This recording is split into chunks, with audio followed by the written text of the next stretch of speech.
Assalamualaikum warahmatullahi wabarakatuh. Waalaikumsalam warahmatullahi wabarakatuh. Nah, hari ini, di video kali ini, aku bersama dengan Kak Sukmana Lansik. Kita bakal sharing dan membahas tentang dua tema video kita hari ini, yaitu tentang rahmat Allah, dan yang kedua itu tentang manifesting dalam Islam. Baik, bismillahirrahmanirrahim. Yang pertama itu tentang rahmat Allah, yaitu kita tuh sering banget belum tersadar atau merasakan bahwa rahmat Allah tuh besar banget ya Kak. Setiap kali kita bangun tidur, kita ketawa, kita makan, itu kita belum sadar tuh bahwa sebenarnya itu bagian dari rahmat Allah gitu. Kita baru sadar pada saat kita tuh diuji rasa sakit atau kesedihan, baru kita benar-benar sadar banget bahwasannya rahmat Allah itu besar banget kepada kita hamba-hamba Allah.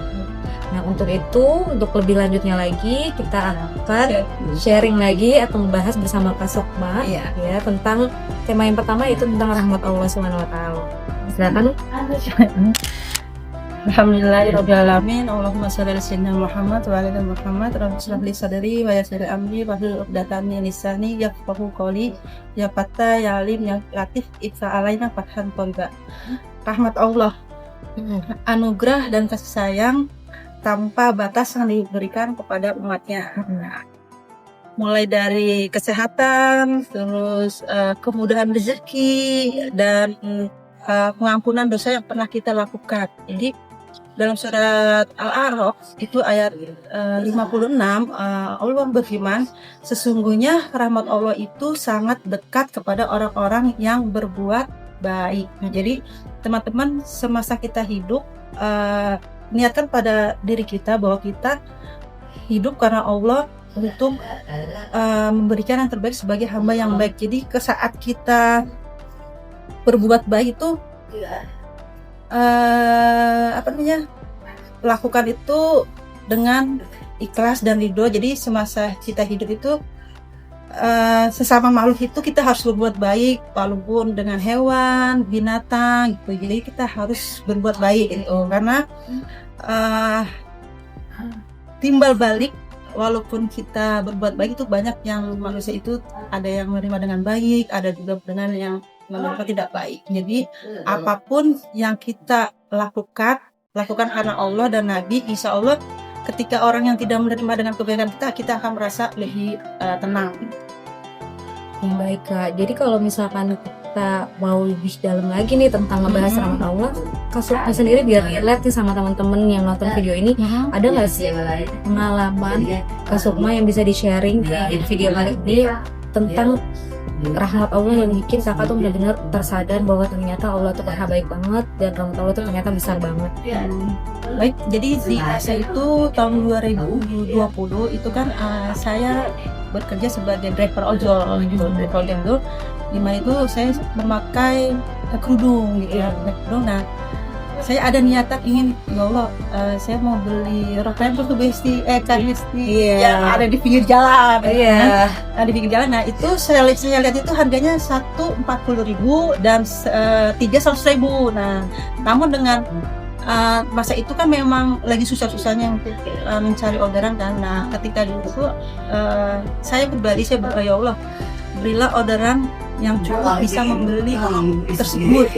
Nah, qadarullah, dengan seiringnya waktu berjalan, saat jam 4 itu hasil yang didapat, Masya Allah, itu bisa membeli apa yang didoakan ketika di sholat itu. Masya Allah banget. Jadi di saat itulah Kak Sukma yang benar-benar tersadar banget kalau Allah tuh beneran memberikan kita rahmat dan nikmat gitu. Setelah kakak bisa bersyukur ya atas yang Allah berikan. Kalau aku sendiri sih, pengalaman aku waktu itu pada saat mama aku lagi dirawat di rumah sakit. Nah, kesan aku nungguin mama tuh di rumah sakit. Nah, pada saat itu benar-benar bahwa aku berasa banget tempat Allah tuh yang begitu besar banget bagi kita yang sedang nunggu rumah sakit.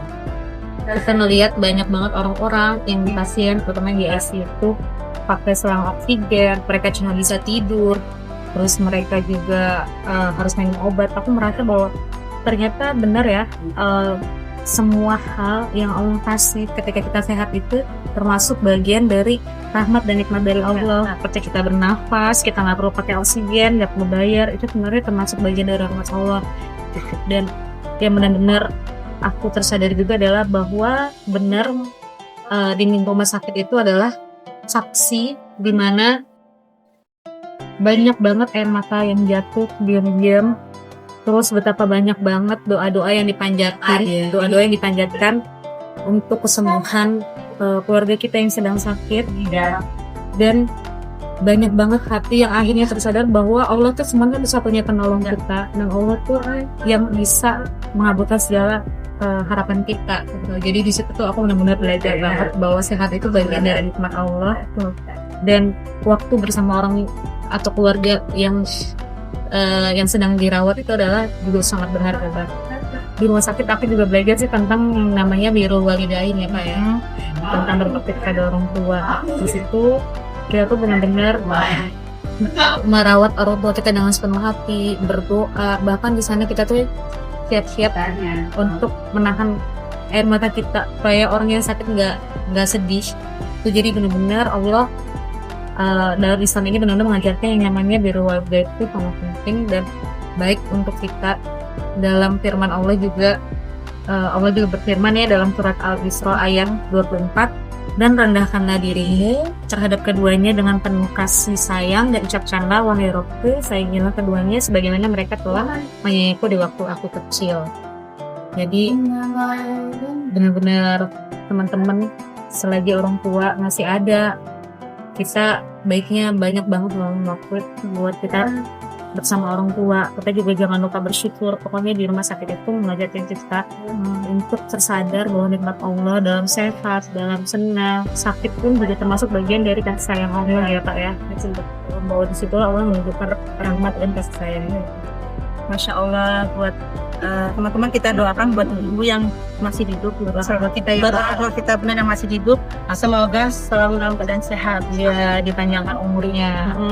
Cerita yang kita dengar dari Kahes ini adalah salah satu rahmat dari Allah, di mana Allah menurunkan rahmat kepada hambanya yang bertakwa, selalu berbuat baik kepada hamba Allah, terus yang selalu bersyukur, juga suka beristighfar dan bertaubat kepada Allah, dan alhamdulillah. Masya Allah banget ya Kak ya, pembahasan yang pertama kita. Alhamdulillah kita lanjut ke pembahasan kita yang kedua, yaitu tentang yang lagi viral banget ya, itu manifesting dalam pandangan Islam. Nah sebenarnya manifesting dalam pandangan Islam itu sebenarnya harapan atau doa-doa kita itu yang bisa terwujud. Sebenarnya kalau dalam Islam itu bahkan lebih kuat, yaitu tentang doa, ikhtiar dan berhusnuzon kepada Allah SWT bahwa Allah akan menurunkan atau mengabulkan segala permohonan kita tuh kan. Jadi sebenarnya mau doa yang kita panjatkan itu pasti Allah Maha mendengar dan Allah pasti bakal kabulkan. Kalau Kak Sukma punya cerita sharing manifesting? Oh iya, waktu tahun 2009 itu masa sekolah, ketika seorang guru menceritakan tentang Islam yang tentang Wali Songo itu kan ada. Wali Songo itu dimakamkan di tempat wilayah berbeda. Nah, dari cerita itu ada keinginan, ya Allah, aku ingin bisa berziarah ke makam tersebut gitu. Namun karena kondisi kita masih sekolah, ekonomi lemah, jadi kan hanya berdoa gitu. Nah, qadarullah dengan seiringnya waktu itu tahun 2024. Nah, Allah mudahkan untuk berziarah ke makam Wali Songo gitu. Mulai dari ke wilayah Jawa Timur, daerah Tuban, itu beneran dengan yang benar-benar biaya yang sangat murah gitu. Terus ada pula yang gratis ke daerah Sunan Kalijaga, itu kan tempat yang memang agak jauh kan, namun Allah mudahkan itu dengan secara gratis gitu. Ini adalah salah satu yang Allah kabulkan doa ketika kita di masa yang udah lama-lama mengungkapkan yang waktu yang terbaik dari Allah. Iya betul. Jadi Kak Sukma itu manifestingnya alias doanya itu di tahun 2020 ya Kak ya? 2009. Kemudian Allah kabulkan di tahun 2024. Di tahun 2024 ke 2024 ya, sekitar berapa tuh? Berapa tahun? 15 tahun. Ya, jadi doanya sudah dipanjatkan, tapi tinggal ikhtiar dan husnuzon terus ke Allah ya Kak ya. Nah, akhirnya Allah kabulkan di tahun 2024. Alhamdulillah banget. Nah kalau manifesting aku sendiri, yaitu aku tuh kan kalau setiap awal tahun itu selalu nulis permohonan aku tuh, harapan atau doa aku di awal tahun. Misalnya aku tuh pengen ini, tulis di kertas. Nah terus alhamdulillah salah satunya banyak Allah kabulkan tuh. Jadi tidak dalam tahun yang sama, tapi ternyata Allah sedikit demi sedikit tuh Allah kabulkan. Salah satunya pertama itu aku pengen bisa belajar bahasa Inggris, kemudian Allah kabulkan aku untuk aku bisa belajar bahasa Inggris di kampung Inggris di negeri.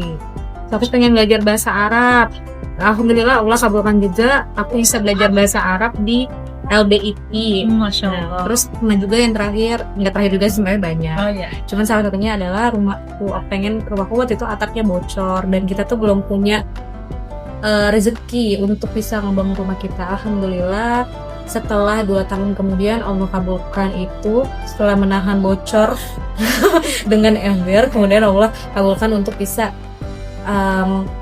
merenovasi rumah kami. Alhamdulillah banget, dan itu bagian dari manifesting aku pengen, ya Allah pengen banget rumahnya direnovasi supaya nggak akan bocor lagi gitu. Ternyata Allah kabulkan di 2 tahun kemudian. Alhamdulillah banget. Jadi itu sebenarnya manifesting sendiri itu sebenarnya adalah harapan. Kalau dalam Islam sendiri itu ngajarin kita tuh untuk doa, untuk ikhtiar, dan tentu aja untuk berhusnuzon kepada Allah ya. Dan itu bagian juga dari tawakal kita kepada Allah. Jadi sebenarnya Allah tuh mengabulkan segala sesuatu doa-doa kita. Seperti Rasulullah SAW bersabda, tidaklah seorang muslim berdoa kepada Allah dengan sesuatu yang tidak mengandung doa yang tidak mengandung dosa dan memutus silaturahmi, melainkan Allah akan memberikan salah satunya dalam 3 hal, itu dikabulkannya segera, disimpan untuknya di akhirat, atau dihindarkan dari keburukan yang sebanding dengannya. Hadis riwayat Ahmad. Jadi sebenarnya kadang kita juga ngomong kan, kok doa saya belum dikabulkan. Ya. Jadi kita jadinya suuzon tuh kepada Allah, padahal sebenarnya segala sesuatu, padahal Rasulullah SAW sudah bersabda bahwasanya doa ada 3 hal tentang doa itu. Yang pertama itu ada yang dikabulkan dengan segera, ada yang disimpan di akhirat, atau digantinya dengan yang lebih baik. Jadi sebenarnya balik lagi kita tuh harus ke berhusnuzon kepada Allah Subhanahu. Untuknya tuh sebenarnya nggak ada tuh doa yang sebenarnya tidak ada doa yang kembali dengan tangan yang kosong. Jadi setiap doa yang terangkat ke langit telah Allah dengar, karena Allah tuh maha mendengar. Jadi kalau misalkan belum kenyataan pada hari ini, Allah pasti akan menggantinya di waktu yang tepat. Jadi jangan lelah untuk berdoa, karena doa itu gratis kok. Kita tinggal mengangkat tangan aja kepada Allah, kemudian Allah mendengar, dan Allah yang maha mengetahui kapan waktu terbaik untuk doa itu dikabulkan. Apakah untuk disimpan di akhirat, dikabulkan segera, atau ternyata Allah ganti dengan yang lebih baik. Betul. Dan yakin, percaya bahwa Allah akan memberikan dan mengkabulkan apa keinginan kita, walaupun keinginan harapan kita itu udah lama banget, Allah akan mengabulkan itu yang waktu terbaik menurut Allah. Iya betul. Jadi selalu berhusnuzon pada Allah, jangan lupa doa aja, karena doa tanpa ikhtiar itu juga gak bagus ya Kak ya, dan ikhtiar tanpa doa itu namanya sombong. Jadi kita baiknya menggabungkan ketiganya, yaitu doa, ikhtiar, dan berhusnuzon kepada Allah Subhanahu wa taala. Oke. Kalau tips ini teman-teman, saya dapat dari guru gitu. Kalau ketika kita berdoa, awali dengan basmalah, terus sholawat Nabi, setelah itu doa hajat yang kita inginkan, dan tutup dengan sholawat kepada Nabi Muhammad. Insya Allah doa kita akan dimudahkan oleh Allah ataupun dikabulkan secara langsung. Yang sholawat itu adalah amalan yang pasti diterima Allah Subhanahu wa taala. Nggak mungkin kalau kita berdoa diawali sholawat dan di akhir sholat Allah tidak mengabulkan itu. Ya karena sesungguhnya Allah tuh maha mendengar ya Kak. Dan balik lagi ke pembahasan tema kita yang pertama, yaitu tentang rahmat Allah, yang Allah maha baik, yang disitulah Allah pasti akan mengabulkan doa kita. Kalau tidak, kalau belum dikabulkan harus ingat dari sabda Rasulullah SAW yang tadi ya, bahwa ada 3 hal yang pasti Allah kabulkan tentang doa itu ya. Jadi teman-teman teruslah berdoa, karena bisa jadi yang memisahkan doa kita itu hanyalah waktu aja. Asalkan kita terus berdoa, bersabar, doa, dan ikhtiar terus ya. Iya benar. Nah itu bagian dari tawakal kita sebagai seorang muslim. Baik. Baik, alhamdulillah pembahasan kita dari dua pembahasan ini di video kali ini sudah selesai. Semoga video ini bisa memberikan manfaat buat teman-teman, bisa menambah keimanan ketakwaan kita kepada Allah Subhanahu wa taala. Tetap semangat ya teman-teman. Ya. Awali kegiatanmu dengan niat yang baik, insya Allah hasilnya pun akan baik. Ya, betul. Karena Allah Maha baik dan Maha mendengar. Terima kasih yang sudah menonton video ini. Sudah mendengar sharing-sharing kita dan bahas kita tentang dua tema ini ya. Semoga menambah keimanan dan ketakwaan.